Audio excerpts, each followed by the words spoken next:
Hi guys and welcome back to the Aussie NASCAR channel for episode 5 of my NASCAR Diecast Reviews. Today is a bit different. My first 2-car review of Chase Elliott and Dale Jr.'s Darlington 2-pack set. So this is my first ever 2-car review, and believe it or not, this is my first ever 2-pack set because I usually do not collect the 2-pack sets because sometimes they sell the cars individually and I get them first, and then it ends up costing more money to get the sets. So that's why I don't have any other 2-car sets in my collection. But this is an awesome 2-pack set to have. So we'll start off by talking about Chase Elliott's throwback first before we move on to the 88. And I have to say, this is a pretty good scheme to have in my collection. As I said, this is the first Chase Elliott review on the channel as well. Most popular driver. And this diecast is definitely another one of my favourites. The whole Hendrick team had really good throwbacks this year. And as a team, they took the cake when it came to design of this car. So let's get into this diecast review. So this is the front of the diecast, and we have Chevy number 9, Hendrick Motorsports, Sunoco, and ZL1.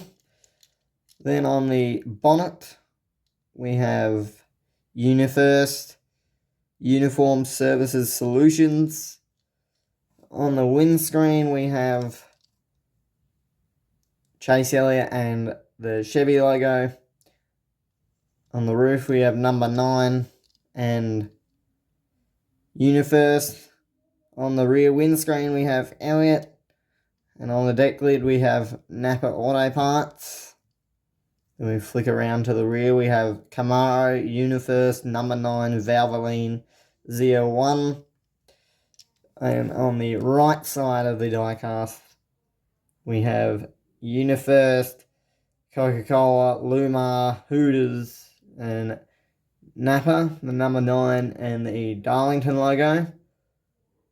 We also have the 40th anniversary logo and Valvoline.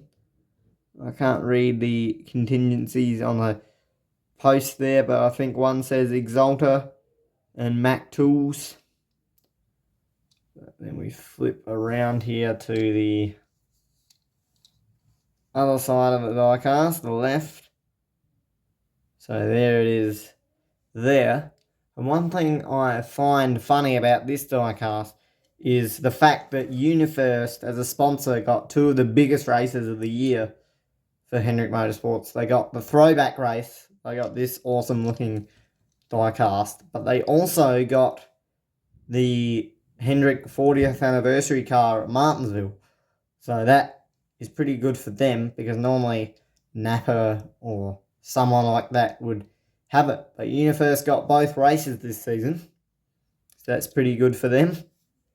And another cool feature I like about this diecast is that UniFirst actually changed their font and colours a little bit to match the paint scheme better.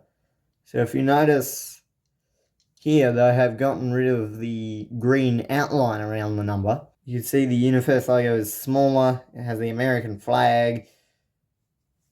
See on the bonnet here, you have the red only. I don't see any outline on the bonnet logo there. But just an all-around awesome looking diecast. The throwback for 2024. So now that we've reviewed the most current driver's throwback, it's time to look at the car that it's throwing back to, which is this awesome looking Dale Earnhardt Jr. scheme from 2014. One cool feature about this diecast is, let me zoom in here, we have this gold pattern on the side, on the roof and sides for the 88.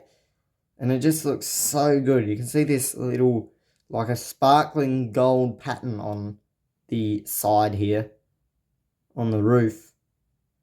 And it just looks so good, especially when you look at it, the light bouncing off of the roof. But yeah, it's just a really cool feature of this diecast that not many people may notice. But that's pretty good. I love the patriotic schemes. Love it when they come to Charlotte these days with just so many awesome looking patriotic schemes. And I believe this, well, it isn't the first ever patriotic scheme. I'm sure there's been many before it. But this, for me, is the one that really kicked it off with the American flag design. Because you see here we got the blue, the stripes, the red on the bottom. Just looks so good. Now, National Guard, they stuck around for a while on Dale Earnhardt Jr.'s car. I remember in 2008, they had the primary sponsorship with Amp Energy. They lasted until about 2014, and then they left for, I think, IndyCar it was. This paint scheme just so iconic now. And it was only 10 years ago, a decade ago, guys. And now this diecast is already being thrown back to. So, without further ado, let's get into the second part of this diecast review. So this is the front of the diecast. And we have the Chevy SS, which is pretty cool nose design. We have 88 Hendrick Motorsports. The contingencies on the front quarter panels that aren't just the Sunoco logos. And that's something I really miss about the Gen 6 cars. It's way more contingency panels, on here. With this one, you had more contingencies there, more contingencies here. It's just a really cool feature of the Gen 6 that I really miss. We have National Guard, nationalguard.com.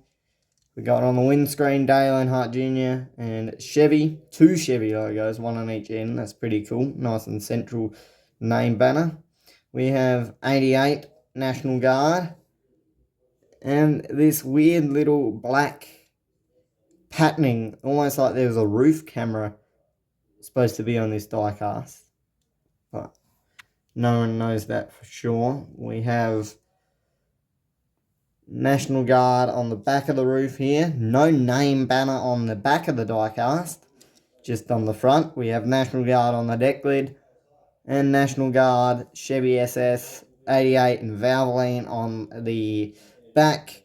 Then we flick to the left side of the diecast. We have 88 National Guard, Kelly Blue Book, the contingencies, NASCAR Sprint Cup Series. I'm not sure about what that other silver logo is, but we have Valvoline. And then on the A post, we have Mac Tools, Exalta, Dale Earnhardt Jr.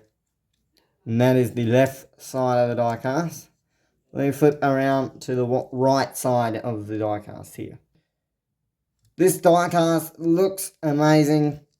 I don't have many Dale Jr.'s because I only became a fan in 2018. And I just really like this design. I've heard some people say about it how it's not the correct mold or anything like that. For some reason it's on like a different mold. I don't know much about that, but I've heard it through other videos. This is my only problem with the next gens and why I still like the Gen 6s.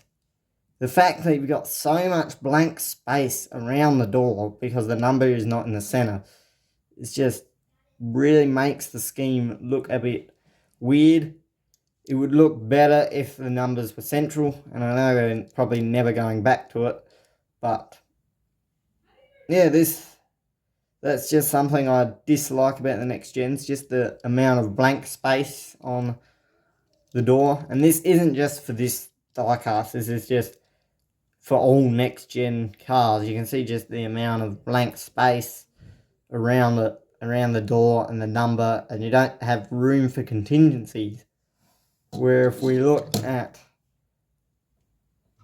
the Dale Earnhardt Jr. scheme, it just looks better because it's not so much blank space. It's like here, you have the 88 and it's in the center. It's got a good design around it. The back of the car, it does have a little bit of blank space in there, but because it's the numbers in the middle is not as obvious to see. So that's my one problem with the next gens, and why I still kind of don't like them comparing to the Gen 6s. So that'll do it for today's diecast review. If you enjoy this video, leave a like and a subscribe. This was an awesome 2-pack set to get. Glad I finally have it. And I'll see you in the next video.